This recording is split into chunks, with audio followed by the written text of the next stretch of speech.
14-ാം നൂറ്റാണ്ടിൽ Portugal മൊണാസ്ട്രികളിൽ ജനിച്ചൊരു ഡിസേർട്ടാണ് ഫിയോസ് D ഓവോസ്.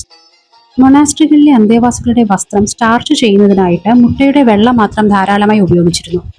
മുട്ടയുടെ മഞ്ഞ വേസ്റ്റായി പോകുന്നത് തടയാൻ കോൺവെന്റിലെ കന്യാസ്ത്രീകൾ കണ്ടുപിടിച്ചൊരു മധുരപലഹാരമാണ് ഈ ഫിയോസ് ഡി ഓവോസ്. ധാരാളം മുട്ടകളുടെ മഞ്ഞ ഒന്നിച്ചു ചേർത്ത് പഞ്ചസാര പാവിൽ നൂല് പരുവത്തിലൊഴിച്ച് വേവിച്ചെടുക്കുന്ന ഒരു ഡിസേർട്ടാണിത്.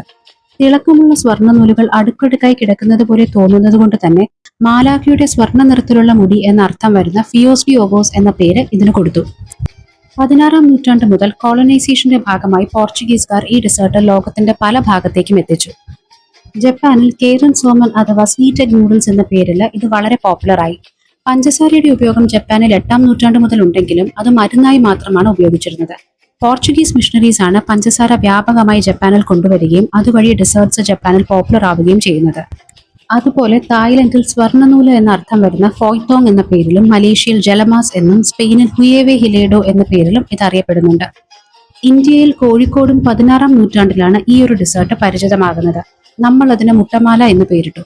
ഇവിടെ മുട്ടയുടെ വെള്ള മിച്ചം വരുന്നത് കൊണ്ട് തന്നെ പ്രാദേശികർ മുട്ടയുടെ വെള്ള പഞ്ചസാരയും ചേർത്ത് വേവിച്ചെടുത്ത് പിഞ്ഞാണത്തപ്പം ഉണ്ടാക്കി. ഇത് രണ്ടും കൂടിയുള്ള ഒരു കോമ്പിനേഷനാണ് ഇന്ന് കേരളത്തിൽ മുട്ടമാല. ഗോവയിലും ലെട്രിയ എന്ന പേരിൽ ഫിയോസ് ഡി ഓവോസ് പ്രചാരത്തിലുണ്ട്. കേക്സിനും ഐസ്ക്രീംസിനും ടോപ്പിംഗ്സ് ആയിട്ടാണ് ലെട്രിയ ഉപയോഗിക്കുന്നത്. അപ്പോൾ ഇതുപോലുള്ള ഡിഷസിനും അതിൻ്റെ പിന്നിലുള്ള സ്റ്റോറീസിനും please to follow Little tales.